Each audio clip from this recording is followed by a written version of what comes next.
जय हिंद साथियों, नमस्कार। एक बार पुनः आपका आपके अपने YouTube चैनल पर स्वागत है। आप सभी साथियों को मेरा प्यार भरा नमस्कार। आज का जो हम लोगों का सेशन होने वाला है बहुत ही शानदार होने वाला है।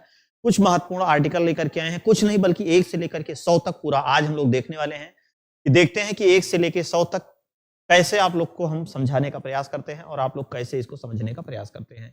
अगर गलती से भी किसी को नहीं याद होगा तो भी अगर इस वीडियो को देख लीजिएगा तो एक बार आपका पूरा कॉन्सेप्ट हो जाएगा। हम पहले से ही इसलिए लिख दिए हैं कि ताकि लिखने की जरूरत ना पड़े, पूरा इसीलिए हमने पहले ही यहाँ पर नोट कर दिया है। तो चलिए शुरुआत करते हैं।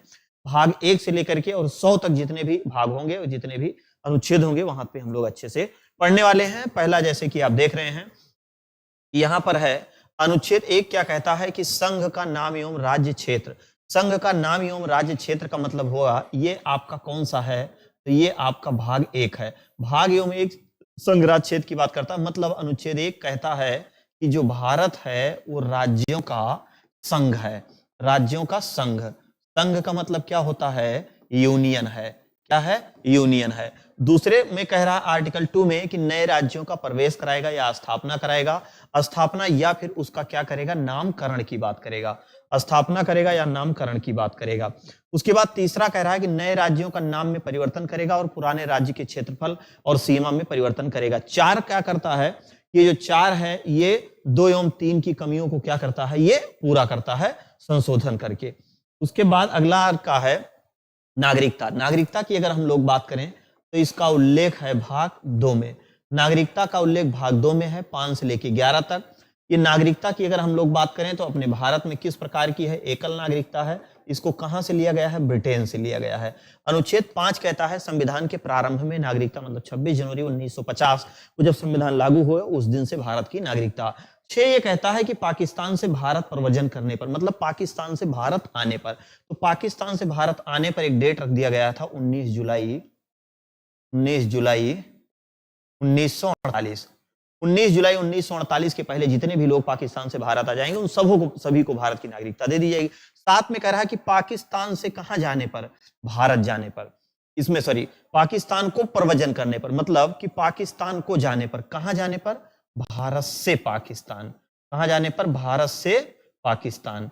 भारत से पाकिस्तान के लिए एक डेट रखा था 1 मार्च 1947। 1 मार्च 1947, क्योंकि 15 अगस्त 1947 को देश आजाद हुआ और उससे पहले जो लोग भारत से पाकिस्तान चले गए, अगर वो 19 जुलाई 1948 से पहले आ जाते हैं तो उनको नागरिकता दे दी जाएगी। 8 में कह रहा है कि वंश परंपरा के आधार पर नागरिकता, मतलब वंश परंपरा के आधार पर जो भारत के बाहर रह रहे हैं उनका क्या है कि वंश परंपरा के आधार पर नागरिकता।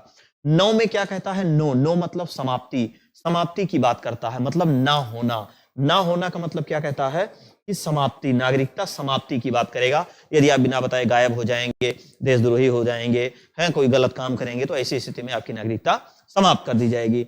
10 में कहता है कि नागरिकता के अधिकारों का बना रहना, मतलब नागरिकता बनी रहे। नागरिकता बनी क्यों रहेगी, जब हम भारत में रहेंगे और सारा नियम कानून का पालन करेंगे तो नागरिकता बनी रहेगी। 11 कहता है कि संसद विधि बनाकर नागरिकता में कोई संशोधन कर सकती है, और अब तक जो है 1955 एक ही बना है जिसके तहत 5 प्रकार से संशोधन किया जा चुका है। कितने प्रकार से, 5 प्रकार से। 1987-86 में हुआ है, 1992 में हुआ है, 2003 में हुआ है, 2005 में हुआ है और 2019 में हुआ है।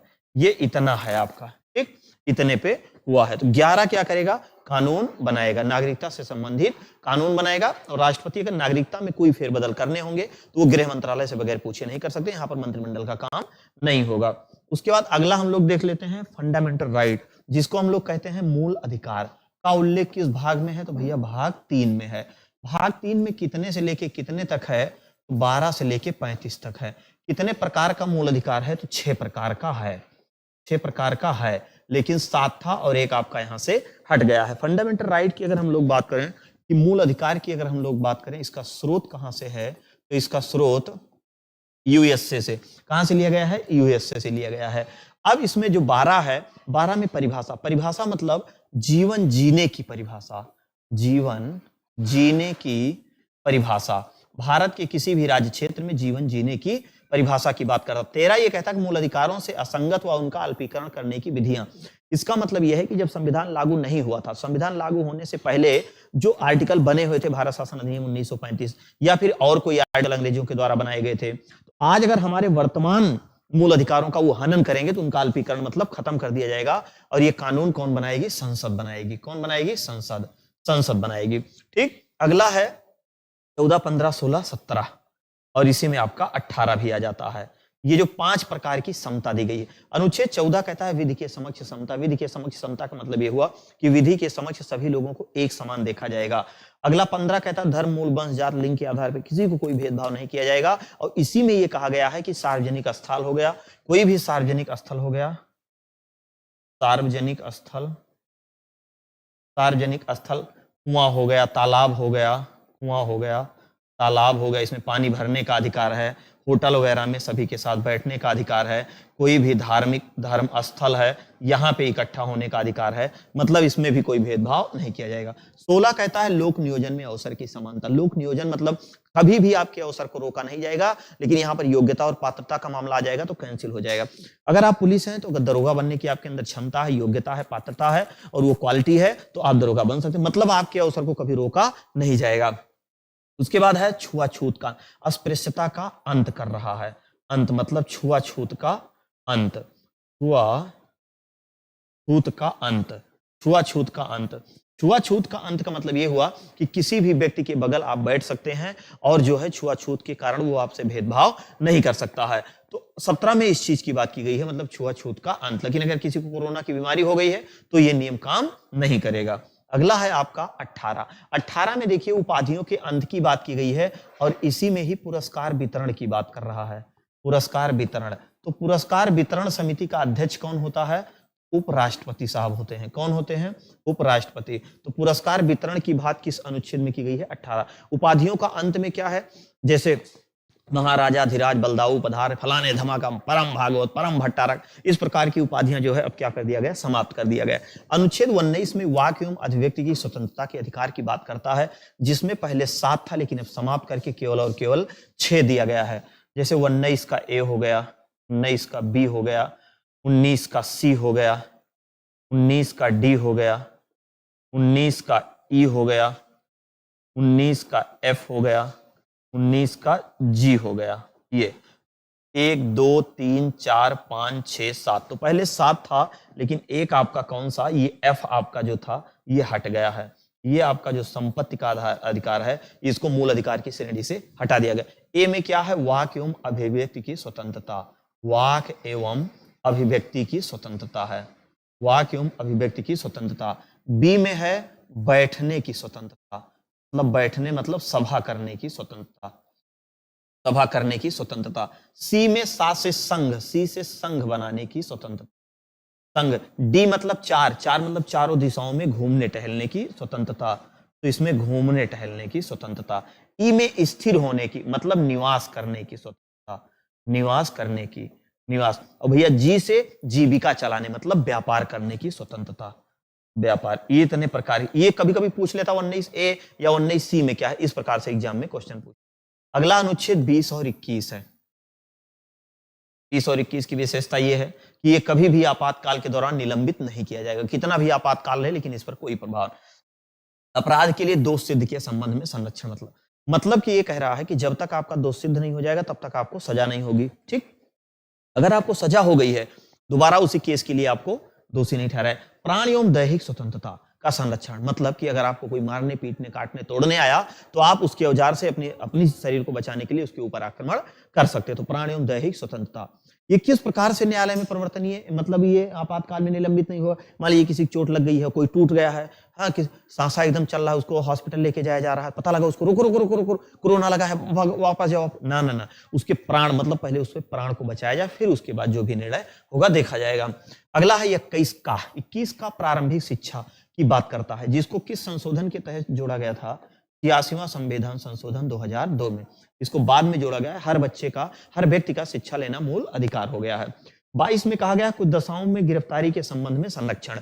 कुछ दशाओं में गिरफ्तारी के संबंध में संरक्षण का मतलब ये हो गया कि अगर पुलिस आपको पकड़ ली है तो 24 घंटे के अंदर मजिस्ट्रेट के सामने वो क्या करे? आपको पेश करे। ठीक, अगला क्वेश्चन है, अगला पॉइंट है बलाश्रम एवं मानव के दुर्व्यापार पर निषेध। 23 और 24 की अगर हम लोग बात करते हैं तो ये शोषण के विरुद्ध अधिकार है। ये कौन सा है? शोषण के विरुद्ध अधिकार है। बलात् श्रम मतलब किसी से जबरदस्ती नहीं कर सकते, मानव दुर्व्यापार पर ये रोक लगाता है। और किसी कर्जदार से, कोई भी कर्जदार अगर है तो उससे जबरदस्ती या मारपीट के पैसा नहीं निकाल सकते हैं। ये आर्टिकल 23 में कर रहा है। लेकिन 24 में अगर कह रहा है कि कारखानों में बाल श्रम मतलब 14 वर्ष से अगर कम उम्र का बच्चा है तो इससे आप कल कारखानों में काम नहीं करा सकते हैं, लेकिन घर और धार्मिक कार्यों को छोड़कर वहां पे इसका कोई भेदभाव नहीं होगा।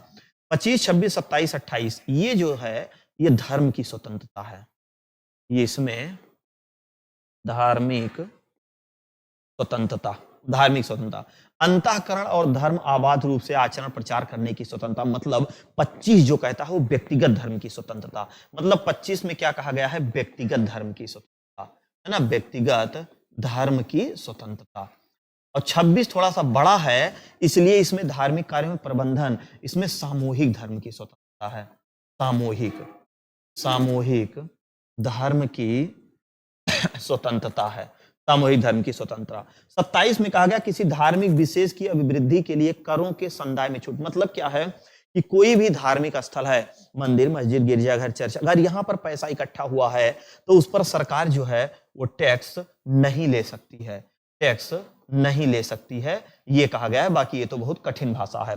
अगला है निश्चित शैक्षणिक संस्थानों में धार्मिक निर्देशों या पूजा उपासना की मतलब ये कहा गया है 28 में ये कहा जा रहा है, यदि जो है 28 में कहा जा रहा है कि यदि कोई सरकार शिक्षण संस्थान है, सरकार के द्वारा जो संचालित किया जा रहा है, उसमें किसी एक विशेष धर्म की शिक्षा नहीं दी जाएगी, क्योंकि वो सरकार का पैसा आ रहा है और सरकार का पैसा कहां से इकट्ठा हो रहा है तो उसमें हर धर्म, हर वर्ग, हर जाति, हर संप्रदाय के लोगों का टैक्स वगैरह वहां जाके तब हो रहा है, तो वहां पर किसी एक धर्म विशेष को बढ़ावा नहीं दिया जाएगा, है ना। तो जो अल्पसंख्यक लोग हैं उनके लिए व्यवस्था अभी आगे हम लोग पढ़ते हैं। अगला देखते हैं अल्पसंख्यक वर्गों के हितों का संरक्षण। देखिए 29 जो है, ये 29 और 30 ये संस्कृति और शिक्षा की बात करता है। किसकी बात करता है? संस्कृति प्लस शिक्षा की बात करता है। संस्कृति प्लस, देखिए अल्पसंख्यक वर्गों के हितों के लिए प्लस सभी लोगों के लिए, जो भी है सभी लोगों के लिए। इसमें क्या है कि जैसे अपनी जो पुरानी परंपरा है उसको क्या करना है? संजोए रखना है। पुरानी परंपरा को क्या करना है? संजोए रखना है। मतलब अपनी जो संस्कृति है हर आदमी की, देखिए अल्पसंख्यकों के लिए तो थोड़ा सा विशेष है, लेकिन बाकी लोगों के लिए है। संस्कृति को क्या करना है भैया? संजोए रखना है,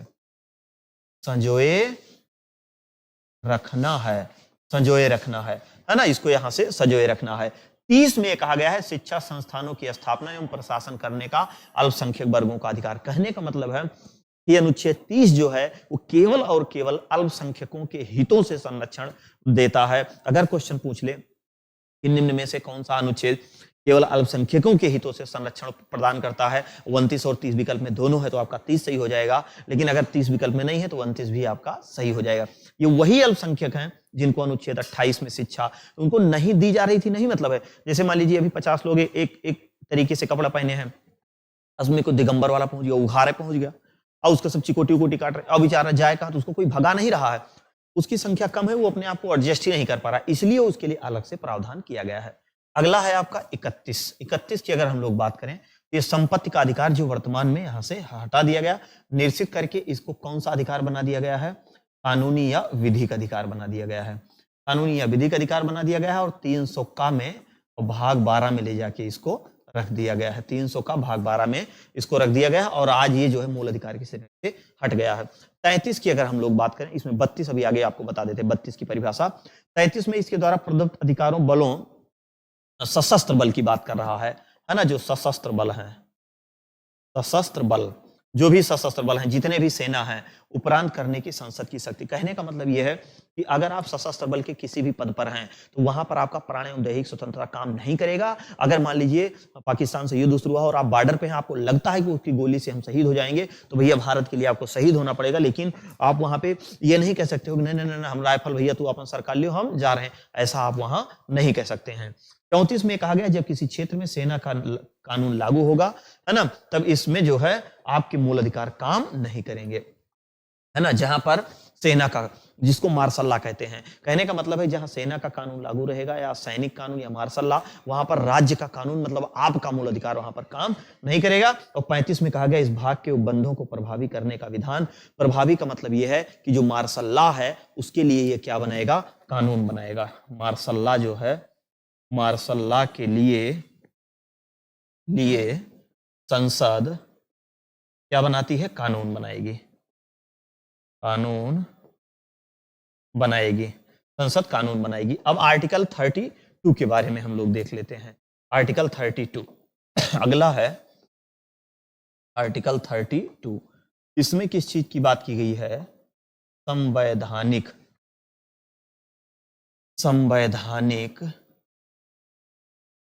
उपचारों का अधिकार। संवैधानिक उपचारों का अधिकार। Doctor B.R. अंबेडकर ने इसको हृदय और आत्मा कहा है। डॉक्टर भीमराव अंबेडकर साहब ने इसको क्या कहा है, हृदय एवं आत्मा, हृदय और आत्मा। ये आर्टिकल 32 जो है सुप्रीम कोर्ट द्वारा जारी होता है, सुप्रीम कोर्ट द्वारा। कितना प्रकार है इसका, तो 5 प्रकार। कितना प्रकार है, 5 प्रकार है। हाई कोर्ट की अगर बात करेगा, हाई कोर्ट अनुच्छेद 226 के तहत रिट जारी करता है। इसको रिट या याचिका। इसमें कौन कौन से हैं आपके, एक आपका है बंदी प्रत्यक्षीकरण, जिसको हैबियस कार्पस कहते हैं। दूसरा आपका है परमादेश, जिसको मंडमस कहते हैं। उत्प्रेषण, जिसको सेरेटरी कहते हैं। प्रतिषेध फॉरविशन, अधिकार परीक्षा कोवारंट। इसमें उत्प्रेषण और प्रतिषेध ये दोनों केवल न्यायालय ही जारी करता है। ये दोनों केवल न्यायालय द्वारा ही जारी होगा। ये दोनों केवल और केवल न्यायालय द्वारा ही जारी होगा। बाकी ये आपका व्यक्तिगत है। ये भी क्वेश्चन पूछा जाता है कि निम्न में कौन सा ऐसा रिट है जो व्यक्तिगत के लिए है। व्यक्तिगत मतलब 24 घंटे के अंदर आपको वहां मजिस्ट्रेट के सामने पेश ही करे। ठीक, ये आपका आर्टिकल 32 है। अगला है राज्य के नीति निर्देशक तत्व। अगला हम लोगों का है भाग 4, DPSP, direct principle state of policy. DPSP कितने से है, 36 से लेके 51 तक। इसको लिया कहां से गया है, इसका स्रोत क्या है, आयरलैंड है। आयरलैंड से इसको लिया गया। 36 में कह रहा है परिभाषा, किसकी परिभाषा, राज्यों की परिभाषा। राज्यों की, कितने राज्यों की, 28 राज्यों की। इसमें केंद्र शासित मतलब यूटी नहीं आएंगे, इसमें यूनियन टेरिटरी को परिभाषित नहीं किया गया। 37 में कहा गया इस भाग में अंतर्निविष्ट तत्वों को लागू मतलब कि परिवर्तनीय नहीं होगा। इसको न्यायालय में परिवर्तनीय नहीं होगा। न्यायालय में परिवर्तनीय नहीं होगा। यह न्यायालय में परिवर्तनीय नहीं होगा। 28 कह रहा है कि राज्य लोक कल्याण के लिए, मतलब जो राज्य है वो लोक कल्याण मतलब अभिवृद्धि के लिए सामाजिक व्यवस्था को क्या करे, बनाए रखे। सामाजिक, आर्थिक, राजनीतिक तीनों प्रकार से क्या करे, मजबूती के साथ बनाए रखे। 39 कहा गया है राज्य द्वारा अनुसरित कुछ नीति तत्व किए गए हैं, जैसे समान कार्य के लिए समान वेतन, समान कार्य के लिए समान वेतन, समान कार्य के लिए समान वेतन, चाहे महिला हो चाहे पुरुष हो, सबके लिए वही वेतन होगा। लेकिन वही 39 का में है समान न्याय एवं निःशुल्क विधिक सहायता। 39 का इसको संशोधन के द्वारा जोड़ा गया। कौन सा संशोधन इसमें काम आया था, 42वां संशोधन 1976। 42वें संविधान संशोधन 1976 में इसको जोड़ा गया। और 40 नंबर आर्टिकल जो आपके लिए वेरी इंपॉर्टेंट है, जिसमें ग्राम पंचायतों की बात करता है, ग्राम पंचायतों के गठन की बात करता है, जो गांधीवादी विचारधारा पर आधारित है। अगला है 41 कहता है कुछ दशाओं में काम, बुढ़वन के शिक्षा, लोक सहायता पाने का अधिकार। तो ये कहीं ना कहीं इसका संबंध नरेगा से भी है, कहीं ना कहीं इसका संबंध नरेगा से भी है। 42 से काम की न्याय संगत की बात करता, मनोचित दशाओं की बात करता, प्रसूति सहायता।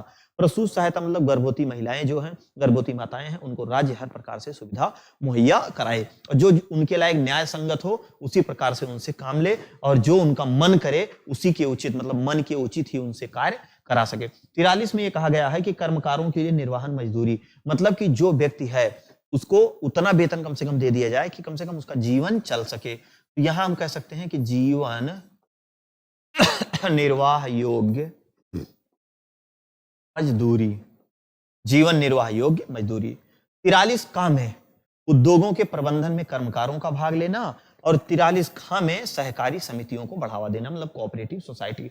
जैसे आपकी जो प्राइवेट मिलें हैं, तो प्राइवेट मिलों में क्या होगा कि जो सरकार का भी उसमें नियंत्रण होगा, तो सरकार अपने किसी आदमी को चेयरमैन बना देगी। ये है उन कर्मकार जो लोग होंगे जो वहां काम कर रहे हैं उस पे वो नियंत्रण करे, ताकि मनमानी तो मिल वाला नहीं कर रहा इसलिए। और इसमें कोऑपरेटिव सोसाइटी की बात, इसको संशोधन के द्वारा लाया गया है। तो कौन सा संशोधन इसमें था?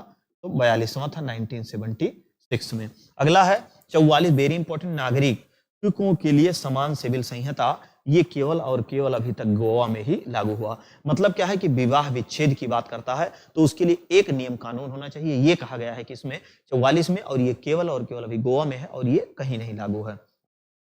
अगला है 45 में बालकों के लिए निःशुल्क एवं अनिवार्य शिक्षा। कितने वर्ष के बालकों के लिए है? 0 से 6 वर्ष। पहले 0 से 6 वर्ष था और बाद में जब संशोधन किया गया तो ये पूरा कर दिया गया, निःशुल्क एवं अनिवार्य शिक्षा के अंतर्गत पूरा 14 वर्ष तक कर दिया गया। अभी तक इसमें पजीड़ी वाला था, पजीड़ी वाला, लेकिन मुख्य आंगनबाड़ी यही है, आंगनबाड़ी मतलब आड़ी बाड़ी। अगला है 86, SC ST और अन्य दुर्बल वर्गों के लिए, उनके हितों के लिए राज्य सरकार उनके लिए खड़ंजा वगैरह बनवा दे, सड़क वगैरह बनवा दे, उनको शौचालय वगैरह दे दे, उनको जो है गरीब लोग जो SC ST के अलावा भी और जो लोग उस क्षेत्र के निर्बल लोग हैं, उस राज्य सरकार अपने क्षेत्र के लोगों को बढ़ावा के लिए उनको आवास कॉलोनी वगैरह हर प्रकार से सुविधा मुहैया कराए। अगला है 47 वेरी इंपॉर्टेंट, पोषाहार स्तर पर जीवन स्तर ऊंचा करने के लिए लोक स्वास्थ्य। स्वास्थ्य की बात करता है, स्वास्थ्य जो है वो राज्य सूची का विषय है, राज्य का यह कर्तव्य है। हाँ, इसी 47 में यह कहा गया मद्यपान पर रोक लगाता है। यहीं पर क्या कहा गया है? मद्यपान पर राज्य रोक लगाए। मद्यपान का मतलब जो गैर कानूनी तरीके से शराब बनाए, बाकी जो सरकार के द्वारा बनाए उसको मौसम बनाइए, कोई दिक्कत नहीं है। 48 में क्या कहा गया? कृषि एवं पशुपालन के संगठन को क्या करे? बढ़ावा दे राज्य सरकार। इसी में ये कहा गया है कि आत्महत्या, फसल हत्या, जीव हत्या पर रोक लगाता है। पर ये क्या करता है? रोक लगाता है। ये रोक, इसके अलावा कृषि और पशुपालन के बढ़ावा के लिए राज्य का कर्तव्य है कि सारी व्यवस्था उपलब्ध करे, लेकिन उसके साथ साथ आत्महत्या, फसल हत्या, जीव हत्या, आपकी शरीर भले है लेकिन आप इसको आत्महत्या में नहीं बदल सकते। अगर पकड़े गए तो कचर दिए जाओगे, कहोगे हमारी शरीर मतलब थबड़े थबड़ा पड़ेगा। और यहीं पर 48 का में पर्यावरण एवं संरक्षण और संवर्धन, वन एवं वन्य जीवों की संरक्षण की बात करता है। इसको अलग से आर्टिकल क्या किया गया? जोड़ा गया संशोधन करके। अगला है 50 हमने आपको बताया था 50-50। 50-50 का मतलब क्या होता है? कार्यपालिका न्यायपालिका, दोनों लोगों का पृथक्करण, मतलब ना कार्यपालिका न्यायपालिका को हस्तक्षेप करेगी ना न्यायपालिका कार्यपालिका को हस्तक्षेप करेगी। यहाँ कार्यपालिका और न्यायपालिका का पृथक्करण मतलब अगर किसी राज्य में राज्य सरकार वैकेंसी नहीं निकाल रही है तो वहां के युवा उसके विरुद्ध न्यायालय नहीं जा सकते हैं। 51 शुभ की बात करता है, अंतरराष्ट्रीय शांति सुरक्षा, या फिर कह सकते हैं कि विदेश नीति में विदेश नीति की बात की गई है। अगला आपका आता है मूल कर्तव्य।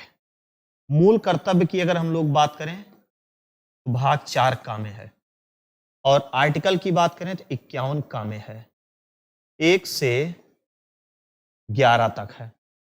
इसको लिया कहां से गया है? सोवियत संघ से। सोवियत संघ मतलब रूस से, मतलब USSR से। 51 का मौलिक कर्तव्य,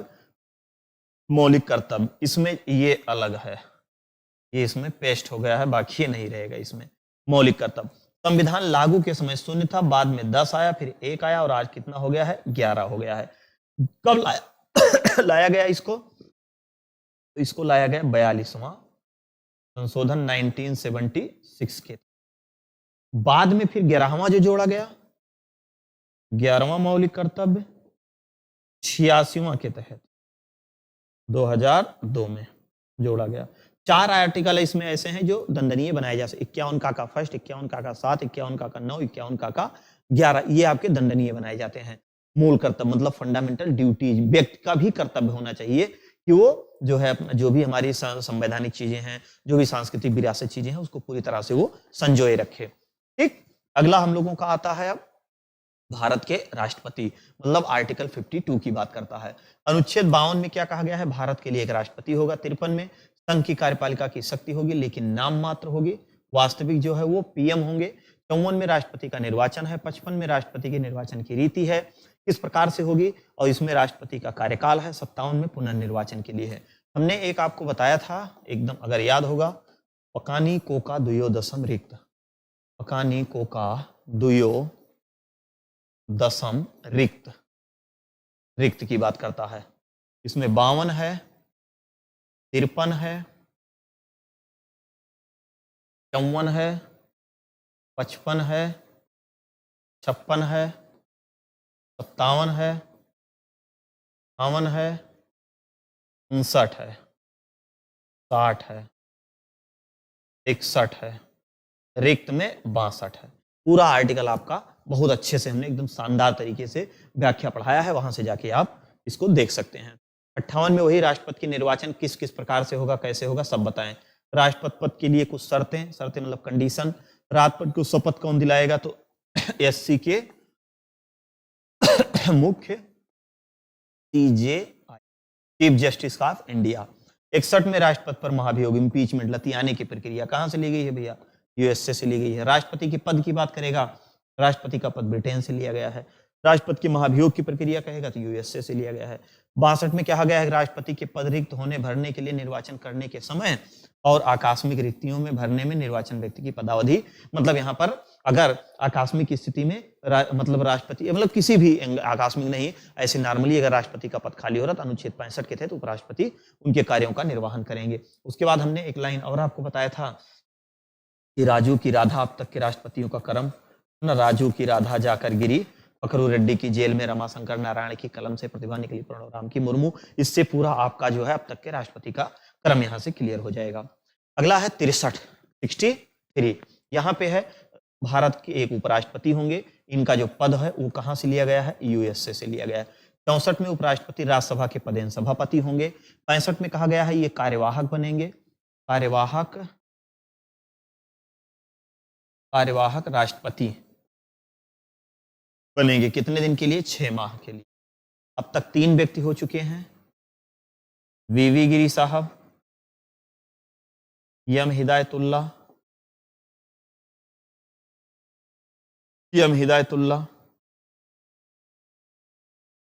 पीडी जत्ती,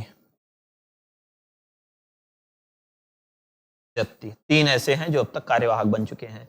66 में उपराष्ट्रपति के निर्वाचन की बात की गई है। 67 में उपराष्ट्रपति के पद मतलब उनके कार्यकाल की बात की गई है। ये बहुत शानदार तरीके से इसकी व्याख्या बताए हैं, एक लाइन में पूरा आपको याद हो जाएगा। 68 में उपराष्ट्रपति के पद की रिक्तियां मतलब आकस्मिक निर्वाचन है, इसके लिए है यथाशीघ्र, है ना, कोई जरूरी नहीं तुरंत करा लिया जाए, 1 दिन में, 2 दिन में, 3 दिन में, 4 दिन में, जब समय मिले।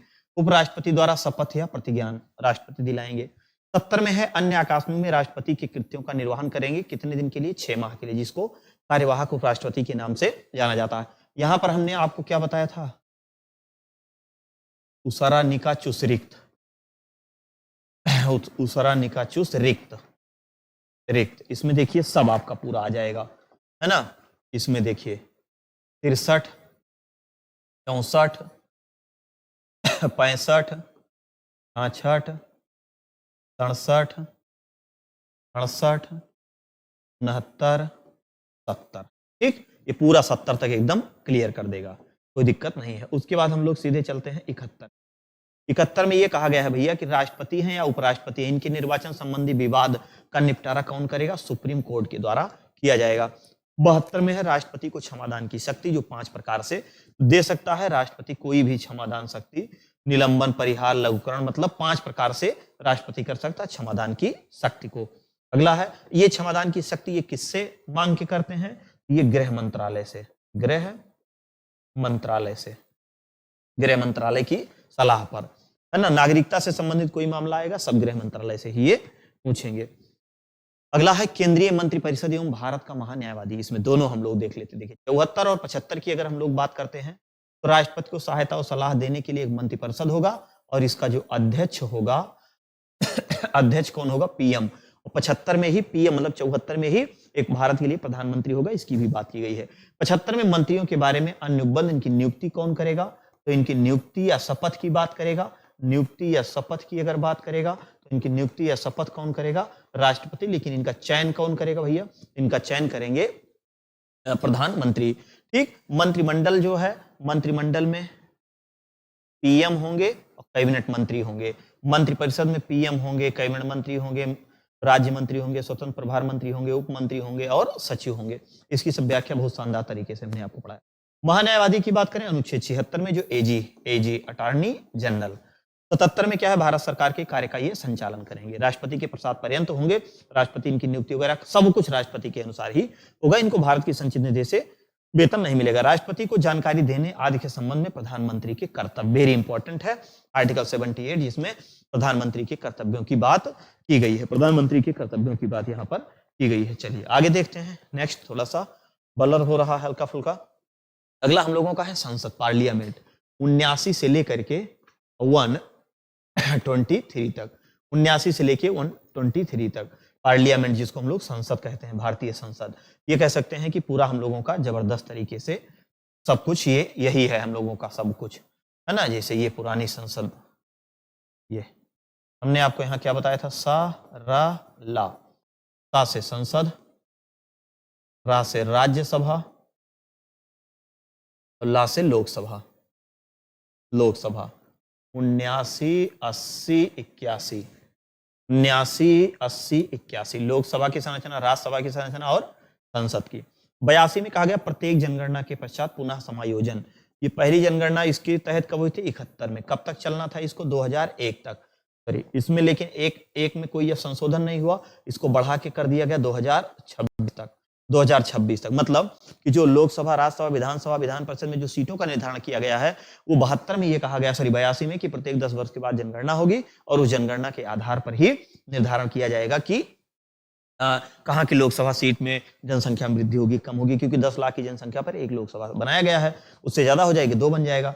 83 में क्या गया? संसद के सदनों की अवधि, वेरी इंपॉर्टेंट। हमने आपको बताया था 83 शब्द छोटा है, 84 बड़ा है, इसलिए अवधि पहले आएगा, योग्यता बाद में आएगा। अगला है 84 में क्या है? योग्यता। योग्यता, अर्हता मतलब योग्यता। योग्यता शब्द बड़ा है इसलिए आपका ये 84 में हो जाएगा। उसके बाद 85 में है संसद के सत्र है, 17 अवसान है और विघटन है। सत्र 3 होते हैं, बजट सत्र, मानसून सत्र और शीतकालीन सत्र। 17 अवसान राष्ट्रपति कर सकता है, विघटन भी लोकसभा अध्यक्ष और उपाध्यक्ष, और मतलब लोकसभा के लोकसभा अध्यक्ष और राज्यसभा के सभापति कर सकते हैं। सत्र कितने होते हैं? 3 होते हैं। 83 में सदनों के अभिभाषण और उनके संबंध राष्ट्रपति, मतलब राष्ट्रपति का अभिभाषण है। और 87 में विशेष अभिभाषण की बात करता है, बीच में अगर कोई सूचना लेके जाना हो तो अनुच्छेद 87 के तहत। 88 में सदनों के बारे में मंत्रियों और महान्यायवादी का अधिकार। 88 वेरी इंपॉर्टेंट है। 88 इसलिए इंपॉर्टेंट है कि जो महान्यायवादी हैं ये एक ऐसे व्यक्ति होते हैं जो संसद के सदस्य नहीं है, फिर भी ये संसद की कार्यवाही में भाग ले सकते हैं, लेकिन ये मतदान नहीं कर सकते हैं क्योंकि ये संसद के सदस्य नहीं होते हैं। अगला है 89 वेरी इंपॉर्टेंट, राज्यसभा के सभापति और उपसभापति। मतलब हम यहाँ पर कह सकते हैं कि राज्यसभा के अधिकारी की बात की गई है। देखिए 89, 90, 91, 92 ये चारों राज्यसभा से है, ठीक। 93, 94, 95, 96 सेम जो राज्यसभा से है वही लोकसभा से, एकदम सरल है भैया। भैया आगे देखिएगा एकदम। देखिए उपसभापति का पद रिक्त होना। 90 में क्या कहा गया है कि जो उपसभापति का पद रिक्त होना, पद त्यागना और हटाया जाना। उपसभापति नहीं बल्कि सभापति और उपसभापति में दोनों हो जाएंगे, है ना। सभापति एवं उपसभापति दोनों की बात कर रहा है।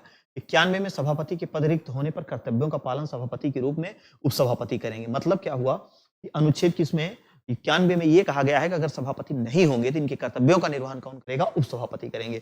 92 में कहा गया है जब सभापति या उपसभापति का पद विचाराधीन हो तो ऐसी स्थिति में भैया दोनों में से पीठासीन नहीं होंगे। पीठासीन नहीं होंगे जब तक दोनों लोगों का पद निर्धारित नहीं होगा। अगला है 93 में लोकसभा अध्यक्ष, कोई स्थिति सेम। 94 में अध्यक्ष उपाध्यक्ष का पद रिक्त होना और उनको पद से हटाया जाना, पद रिक्त होना और पद से हटाया जाना। अंतिम लाइन है जहां पे आपका 100 आर्टिकल हम लोगों का समाप्त होता है। बहुत ही कम समय में 100 आर्टिकल हम लोग समाप्त कर रहे हैं। 95 में अध्यक्ष के पद का कर्तव्य का निर्वहन उपाध्यक्ष साहब करेंगे या उपाध्यक्ष की या फिर कोई और भी व्यक्ति करेगा।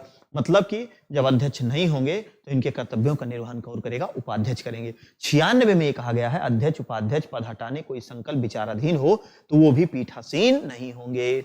4 आर्टिकल वहां भी सेम है, 4 आर्टिकल यहां भी सेम है। 97 में इनके वेतन भत्ते की बात की गई, मतलब संसद के अधिकारियों के वेतन भत्ते की गई है। 98 में संसद का सचिवालय कहां पर है? दिल्ली में। 99 में सदस्यों द्वारा शपथ या प्रतिज्ञान, मतलब 99 में किस चीज की बात की गई है? संसद के शपथ एवं प्रतिज्ञान। और सेंचुरी मतलब 100 में किस चीज की बात कर रहा है? कि सदनों में मतदान रिक्तियां होने आज संबंध कार्य करने की शक्ति का गढ़पूर्ति। और इसका जो कोरम निर्धारित किया गया है वो कितना किया गया है? 110। 110 का मतलब ये हुआ कि अगर 100 विधायक मतलब सांसद हैं तो अगर 10 उपस्थित नहीं है तो उस दिन कोई भी बैठक नहीं होगी।